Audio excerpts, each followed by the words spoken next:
পক্ষে আল্লাহ পাক রব্বুল আলামিনের প্রশংসা করতে চায়, বরত্ব ঘোষণা করতে চায়, তাহলে ওই ব্যক্তি যেন আল্লাহর এই তাকবীরটা বেশি বেশি পাঠ করে। কারণ এই তাকবীরের মধ্যে আল্লাহ পাক রব্বুল আলামিনের সমস্ত বরত্ব ফুটিয়ে ধরা হয়েছে।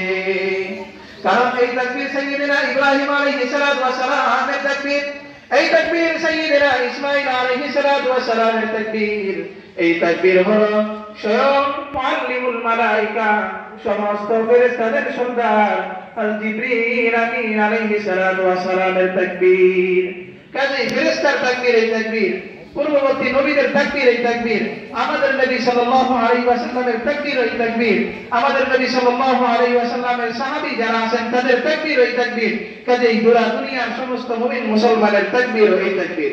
আল্লাহু আকবার, আল্লাহু আকবার, লা ইলাহা ইল্লাল্লাহু, আল্লাহু আকবার, আল্লাহু আকবার, ওয়া লিল্লাহিল হামদ। হযরত আবু বকর সিদ্দিক রাদিয়াল্লাহু তাআলা একবার ঈদের দিন কন্দন করতেছেন, কন্দন করতে করতে তার মুখে চোখ দিয়ে অশ্রু গড়িয়ে পড়ছে, বাঁধ ভাঙ্গা জোয়ারের ন্যায় অশ্রু গড়িয়ে পড়ছে। সাহাবায়ে কেরাম ডাক দিয়ে বলেন, আবু বকর তুমি এত কন্দন করতেছো, কন্দন করার কারণটা কি বুঝলাম না। তুমি তো আল্লাহর রাসূলের কাছ থেকে সিদ্দিক আকবর উপাধি পেয়েছো, পৃথিবীর মধ্যে সবচেয়ে সত্যবাদী নবীর পরে তুমি আল্লাহর রাসূলের পক্ষ থেকে উপাধি পেয়েছো। ও আবু বকর তোমার কন্দন করার কোনো কারণ তো আমরা দেখছি না। হযরত সিদ্দিক আকবর রাদিয়াল্লাহু তাআলা আনহু বলেন, আজকের ঈদের দিনে দুনিয়ার সমস্ত মানুষ আনন্দ উদযাপন করবে, কিন্তু আমি সিদ্দিক আকবর জানি না আল্লাহ পাক রব্বুল আলামিন আমি মারা যাওয়ার পরে আমার সাথে কেমন আচরণ করবেন। সিদ্দিক আকবর আবু বকর সিদ্দিক রাদিয়াল্লাহু তাআলা আনহু ডাক দিয়ে বললেন, আমার সাহাবীগণ, আমার বন্ধুগণ, তোমরা শুনে নাও, আমার অনেক আত্মীয় স্বজন কবরে চলে গিয়েছে, না জানি আল্লাহ পাক রব্বুল আলামিন তাদের সাথে কেমন আচরণ করতেছেন। আজকের ঈদের দিনে আমি আনন্দ উদযাপন করব, আর আমি আবু বকর আল্লাহর পক্ষ থেকে নাজাত পাবো কিনা আমার জানা নেই।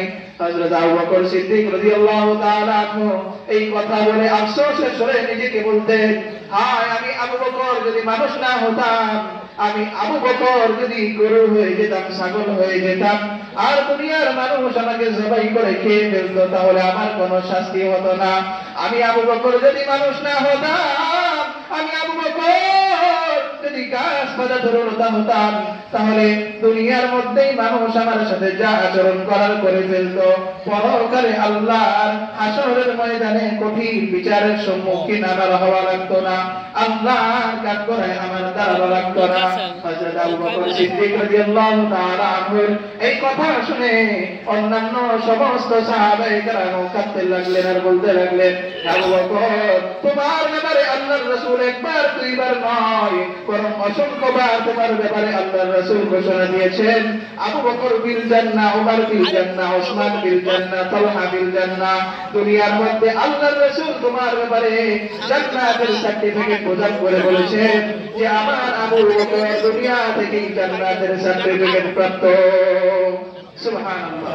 যে আবু বকর দুনিয়া থেকে জান্নাতের সার্টিফিকেট প্রাপ্ত হওয়ার পরেও মৃত্যুর ভয়, কবরের ভয় তার অন্তরের মধ্যে এত বেশি ছিল যে তিনি কন্দন করতেন আর বলতেন, আমি যদি গাছপাতা হয়ে যেতাম, আমি যদি তরুলতা হয়ে যেতাম, আমি যদি পশু হয়ে যেতাম, দুনিয়ার মানুষ পশু হলে হয়তো আমাকে সবাই করে খেয়ে ফেলতো, যদি ঘাস হতাম পশু আমাকে চিবিয়ে খেয়ে ফেলতো, গাছপাতা তরুলতা হলে মানুষ আমাকে কেটে ফেলে দিত, আমি আবু বকরের অস্তিত্ব থাকতো না, আল্লাহর সামনে দাঁড়ানো লাগতো না, আমার বিচারও হতো না।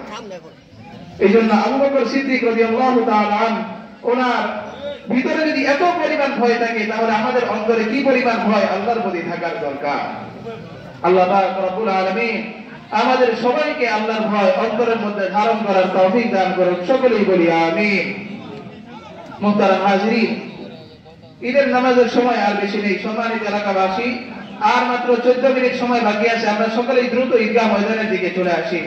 আজকের ঈদের আনন্দের দিনে আমরা অনেকে আনন্দ উদযাপন করব, কিন্তু আমাদের অনেকের বাবা মা, ভাই ব্রাদার, বোন আত্মীয় স্বজন অন্ধকার গভীর কবরের মধ্যে শায়িত। তারা আমাদের সাথে আনন্দের মধ্যে উদযাপন করতে পারতেছে না। গত বছর অনেক বাবা মা, অনেক ভাই বোন এমন ছিল যারা একসাথে ঈদুল আজহায় কুরবানির গোশত ভক্ষণ করেছে, আনন্দ উদযাপন করেছে। এই বছর তারা নেই। এই জন্য আমরা প্রত্যেকের রূহের মাগফিরাতের জন্য দান করতে থাকি। আল্লাহ পাক রব্বুল আলামিন যাতে করে এই ঈদের দিনে অনেক